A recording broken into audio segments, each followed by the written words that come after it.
안녕하세요. UK 프렌즈로 천연성체 준비하기 제4강 사도신경, 신경 이해를 위한 배경 지식과 일곱 공의회라는 주제로 살펴보겠습니다. 시작 기도로 성호경을 바치겠습니다. 성부와 성자와 성령의 이름으로 아멘. 신경을 알아보려면 신경이 어떠한 의미인지에 대해서 살펴볼 수 있어야 합니다. 신경이란 정통 그리스도교 신앙 수호를 위한 신앙 고백을 의미합니다. 이 신경이 생겨나게 된 배경으로는 초기 그리스도교 공동체로부터 기인합니다. 초기 그리스도교 공동체가 어떻게 시작했으며 그들의 삶은 어떠하였고 그들이 겪었던 시련은 무엇이 있었는지에 대하여 살펴보겠습니다. 초기 그리스도교 공동체는 오순절 예루살렘에서의 성령 강림으로 시작되었습니다. 오순절은 구약의 추수절을 의미하는데 밭에서 처음 햇곡식을 수확하는 날부터 수확을 끝마치는 50일째 되는 날까지의 추수를 나타내는 절기입니다. 밭에서 처음 수확한 햇곡식 가루와 누룩을 넣어 구운 빵 2개를 하느님께 봉헌해야 했습니다. 신명기와 탈출기, 레위기에 나타나 있는 것처럼 이스라엘 백성들의 이집트 노예살이로부터의 해방을 가져다 주신 하느님께 대한 의무를 지켜야 하는 데서 비롯된 축제였습니다. 햇곡식을 수확한다, 하느님께 봉헌한다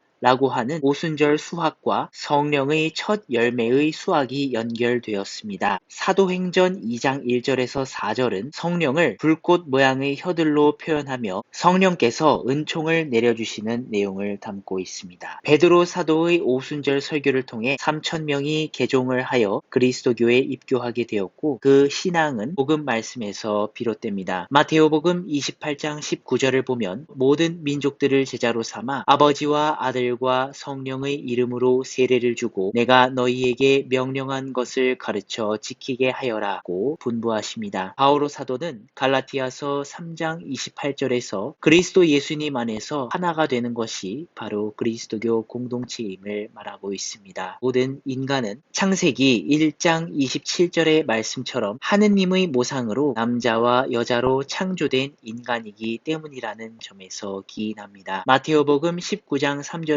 6절에 예수 그리스도께서 말씀하시기를 창조주께서 처음부터 인간을 남자와 여자로 만드시고 나서 남자는 아버지와 어머니를 떠나 아내와 결합하여 한 몸을 이루고 하느님께서 맺어주신 것이기에 사람이 갈라놓아서는 안 된다고 강조하십니다. 남녀 간에 평등하다는 것과 상호 간의 충실성을 강조하는 것이며 혼인의 단일성과 불가해수성이라는 특징을 나타냅니다. 초기 그리스도교 공동체의 삶은 예수 그리스도를 통한 구원에 대한 믿음을 바탕으로 세례성사를 통해 하느님의 자녀로 새로 태어난 만큼 단식과 극기, 참회 예식을 통해 자선을 실천하고 하느님과의 대화인 기도 안에서 정결한 삶을 추구했으며 일치와 친교의 성사인 성체성사를 통해 하느님 사랑과 이웃 사랑을 실천하는 데 있었습니다. 초기 그리스도교 공동체에는 시련도 존재했습니다. 사도행전 15장 1절에서 35절에 나오는 예루살렘 사도회의에서의 율법 준수 여부에 관한 논쟁에서 비롯되었습니다. 모세의 율법에 따라 이방계의 그리스도인들도 할례를 받아야 구원을 받을 수 있다라는 유다계 그리스도교인들의 주장 때문이었습니다. 사도들은 할례라는 멍에를 형제들의 목에 씌워 하느님을 시험할 수 없다며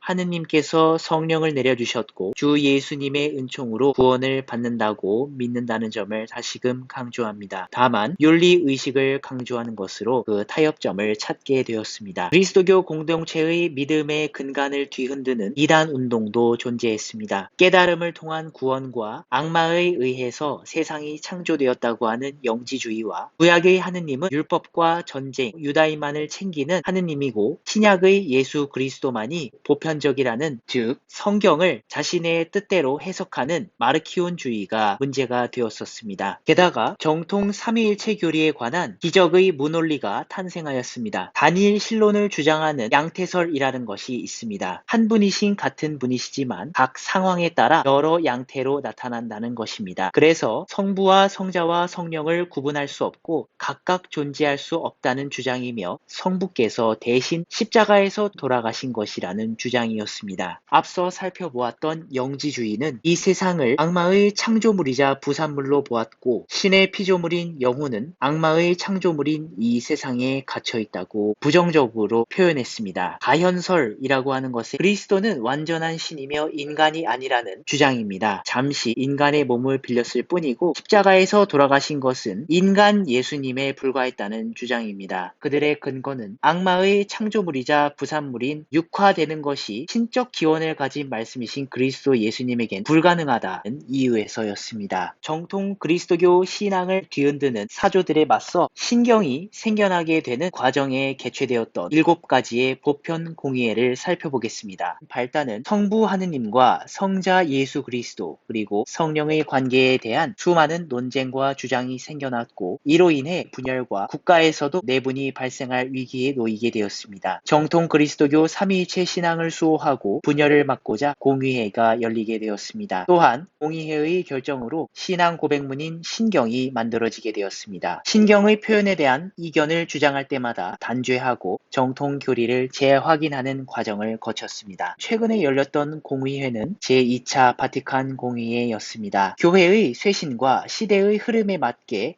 현대화하려는 목적이었습니다. 교회의 가르침의 내용을 세상 안에서 바꾸는 것은 아니지만 시대에 맞게 변화해야 할 필요성을 느꼈고, 새로운 복음화를 위한 교회의 방향성을 제시하기에 이릅니다. 신경에 관한 7개의 보편 공의회 중에 제1차 니케아 공의회가 개최가 됩니다. 삼위일체를 부정하는 아리우스를 위시한 추종 세력은 그리스도의 신성을 부정하기에 이릅니다. 또한 부활 대축일의 날짜를 언제 지낼 것이냐에 관한 논쟁이 있었습니다. 이로 인해 콘스탄티누스 1세 황제가 325년에 소집하게 되었습니다. 아리우스파의 주장을 따르면 성자 예수 그리스도는 성부 하느님에 의해 무로부터 창조된 피조물에 불과하며 성부 하느님에게서 발설된 종속된 존재라고 보았고, 성부 하느님과 성자 그리스도는 유사한 본질일 뿐이라고 주장했습니다. 공의회에서는 아리우스파를 단죄하며 성부 하느님과 성자 예수 그리스도 성령은 같은 신성을 지녔고 성자는 피조물이 아니며, 니케아 신경을 채택하여 성부와 성자는 동일 본질이라는 점을 재확인했습니다. 부활 대축일 날짜에 관한 논쟁은 예수님이 돌아가신 유대교 달력인 니산달 14일에 할 것인지 이후에 오는 주일에 할 것인지로 논쟁을 갖게 되었습니다. 니산이라는 말은 히브리어로 출발하다라는 의미를 지닙니다. 탈출기 12장을 보면 이집트에서 종살이하던 이스라엘 백성들이 해방을 얻게 되었는데, 하느님께서 이집트의 맏아들과 맏배를 치실 때 문 양옆의 기둥에 바른 양의 피를 보고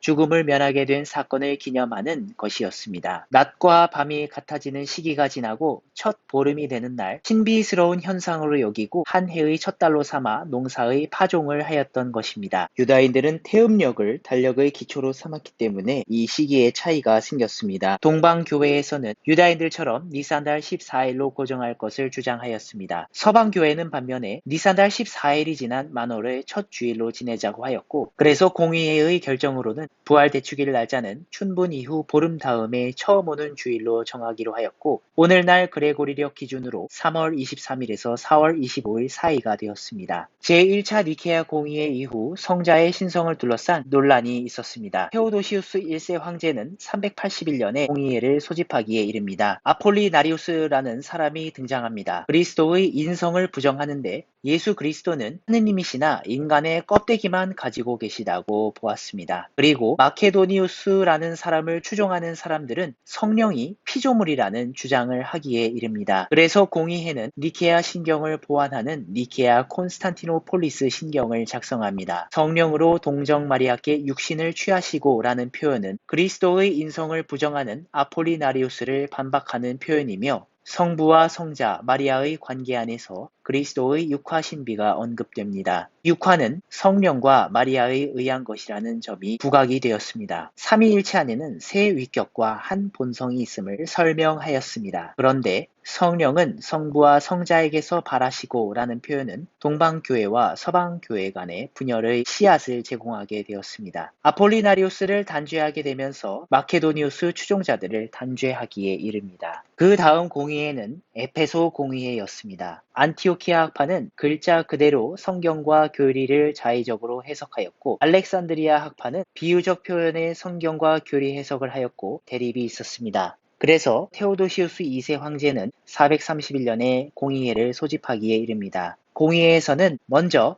말씀이 사람이 되셨다라고 하는 시각차에 있어서는 라틴어와 그리스어의 하나의 본성에 대한 번역 차이로 인해 생겨난 불씨였습니다. 그래서 공의회에서는 말씀이 사람이 되신 그리스도는 온전한 하느님이시자 온전한 인간이심을 재확인하였습니다. 예수 그리스도의 두 본성은 특징을 맞바꾸어 언급이 가능하며 그러나 이는 양태론의 성부 순환설과는 전혀 다른 맥락이라는 점에 주의해야 하겠습니다. 또한 제1차 니케아 공의회를 재확인하며 제1차 콘스탄티노폴리스 공의회의 성령의 신성을 명시한 것에 뒤이어 신성과 인성 두 본성이 그리스도 안에서 하나로 합쳐졌다는 교의 확립을 마련하였습니다. 또한 하느님의 어머니라고 하는 성모 마리아의 호칭에 대한 논쟁에 있어서는 안티오키아파의 네스토리우스가 그리스도의 어머니라고 표현하며 성자의 신성을 부인하는 오해를 받았지만 알렉산드리아파의 성 치릴로가 하느님의 어머니라는 표현은 그리스도가 하느님이시기에 바로 공의회에서 최종 결정이 됩니다. 칼케돈 공의회에서는 에우티키스 이단이 출연하게 되었습니다. 그리스도의 신성만을 강조하였고 그리스도의 신성과 인성은 바다에 빠진 포도주처럼 융합된다고 주장했습니다. 그래서 교황 레오 1세는 기존 공의회의 정통 가르침으로 반박하기에 이르는데 마르키아누스 황제는 451년 이 공의회를 소집하여 칼케돈 신경을 통해 제1차 니케아 공의회, 제1차 콘스탄티노플 공의회와 에페소 공의회와 같은 노선을 밝히며 신앙을 고백하며 에페소 공의회에서 단죄받은 네스토리우스주의를 다시금 단죄하며 에우티케스주의도 단죄하기에 이릅니다. 그리스도의 신성과 인성에 대한 교리를 확정했지만 이에 반발한 알렉산드리아 학파는 콥트교로 갈라지게 됩니다. 제2차 콘스탄티노폴리스 공의회에서는 그리스도의 신성만 강조한 에우티케스 이단과의 화해의 목적으로 유스티아누스 1세 황제가 553년에 소집합니다. 그리스도의 인성을 강조한 세 학자의 저서를 단죄하기에 이릅니다. 이전 공의회의 교리적 선언을 재언명하고 재확인하는 데 이르렀습니다. 제3차 콘스탄티노폴리스 공의회가 열리게 됩니다. 기존의 신성이나 인성만을 강조했던 단성설을 극복하기 위한 목적에서 콘스탄티누스 4세 황제가 680년에 소집하게 됩니다. 세르지오 총대주교는 예수 그리스도에게 단 하나의 의지와 단 하나의 행동만 있다고 주장합니다. 루카복음 22장 42절에 겟세마니의 죽음을 앞둔 순간의 거부는 육신의 자연적 성향이었다라는 것입니다. 증거자 성 막시모는 그리스도의 두 본성 자체가 유일한 위격이며 예수 그리스도의 겟세마니에서의 인간적 의지는 자신의 신적 의지와 성부의 의지에 온전히 동의함을 보여준다고 주장하며 기존의 결정을 재확인하게 되었습니다. 제2차 니케아 공의회에서는 성화상 공경에 대한 찬반 논쟁이 벌어져 콘스탄티누스 6세 황제의 섭정 황후인 이레네에 의해 787년에 개최되게 됩니다. 박해시기 신자들이 물고기, 양, 새, 달 등의 상징으로 신앙을 표현하였고 예수님과 성모님, 사도들, 성인들 모습의 성화상이 등장하였습니다. 교육과 신심 행위의 목적에서 비롯되었습니다. 이 물고기는 익투스라고 하여 예수 그리스도 하느님의 아들 구세주라는 글자의 앞글자만을 따서 오늘날까지도 사용하고 있고 어린 양은 그리스도를 상징하는 것으로 닷 모양도 예수 그리스도를 나타냄을 알 수 있습니다. 이 성화상을 공경하자는 주장과 금지하고 파괴해야 한다는 주장이 첨예하게 맞서게 되었습니다. 공경을 반대하는 세력의 주장은 구약의 금령을 그 근거로 됩니다. 탈출기 20장 4절에서 주님께서는 너희는 그 어떠한 신상도 만들어서는 안 된다 라고 하셨고 레위기 26장 1절에서는 너희를 위하여 우상을 만들거나 신상이나 기념기둥을 세워서는 안 된다 라는 표현이 등장합니다. 가시적 형상들은 그리스도에게서 인성만을 표현한다고 하여 반대의 의견을 밝혔습니다. 성화상 공경을 찬성하는 입장에서는 그리스도의 성화상은 말씀의 육화를 실제적으로 보여주며 우상 숭배가 아니라는 주장을 하게 됩니다. 공의회에서의 결정은 성화상이란 공경을 드리는 예일 뿐 흠숭이 아니라는 결정을 내렸습니다. 게다가 교황 하드리아노 1세는 구약의 금령과는 반대되는 탈출기 25장 18절에서 19절의 성전 계약의 궤에 커룹들을 만들라는 주님의 말씀 그리고 민수기 21장 8절의 구리뱀을 만들어 기둥에 달아두라는 주님의 말씀을 근거로 들어 구약에는 금령만 있는 것이 아니라 주님이 손수 명령하신 말씀이 존재한다는 이유까지 밝혀두었습니다. 니케아 콘스탄티노폴리스 신경과 사도신경 간의 중요 표현과 특징에 대해서 살펴보겠습니다. 사도신경은 초대 교회의 사도들이 가진 믿음 고백의 형식이었고 10세기경 완결된 형태로 니케아 콘스탄티노폴리스 신경과 서방 교회에서 공식적으로 사용하고 있습니다.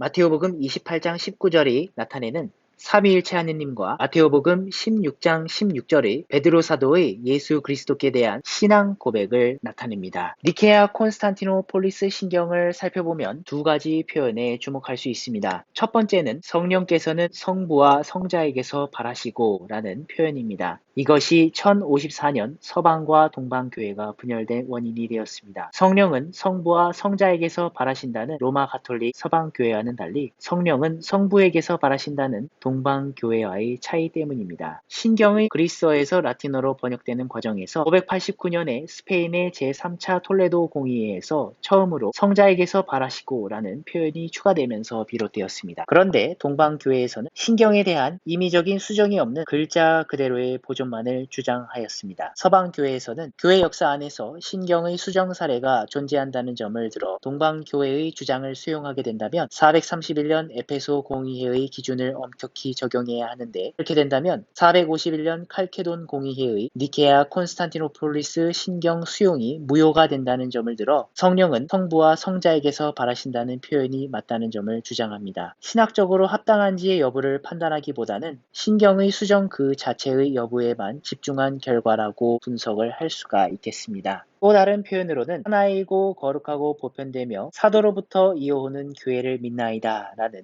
표현입니다. 특히 성품성사에서 잘 드러나며 주교와 사제, 부제라는 교계 제도의 질서를 가지고 있는 가톨릭 교회의 고유한 특징입니다. 가장 최근에 보편 공의회였던 제2차 바티칸 공의회가 있습니다. 교회의 쇄신과 시대의 흐름에 맞는 현대화를 그 목적으로 교회의 근본 가르침을 바꾸지 않고 시대에 맞게 새롭게 적용할 필요성이 제기되었습니다. 그래서 성교황 요한 23세와 성교황 바오로 6세에 의해 1962년에서 1965년까지 열리게 되었습니다. 우리가 다루어 볼 것은 실제 전례 안에서 체감하는 변화입니다. 공의회의 결정사항으로는 라틴어로만 가능했던 미사가 현지 언어로 가능하게 되었습니다. 미사 안에서 운동적인 전례 참여를 위함이었습니다. 기존에는 가운데 있는 빨간 원과 같이 사제가 신자들을 등지고 제대를 바라보며 미사를 드렸었습니다. 사제와 신자 사이에 제대가 위치하게 되었고, 제대가 상징하는 그리스도를 공동체의 중심에 모신다는 의미였습니다. 신자석과 제단 사이에 분리 난간이 없어졌고, 영성체는 손으로도 받아 모실 수 있게 되었습니다. 제대의 중앙 통로를 가로지를 때 큰 절로도 가능하게 되었습니다. 여성도 미사 때에 복사를 할 수 있게 되었고, 성체 분배권이 평신도들에게도 수여될 수 있었습니다. 주님 구원의 신비를 경축하기 위해 대림, 성탄, 연중, 사순, 부활, 연중 시기로 거치는 전례력으로 변경이 되었습니다. 성찬 전례 중심에서 말씀 전례가 함께하는 성찬 전례로 변화되었습니다. 각 나라별 말로 된 성경 번역과 성경 공부 모임이 활성화되었습니다. 마침 기도로 성호경을 바치고 끝내겠습니다. 성부와 성자와 성령의 이름으로 아멘.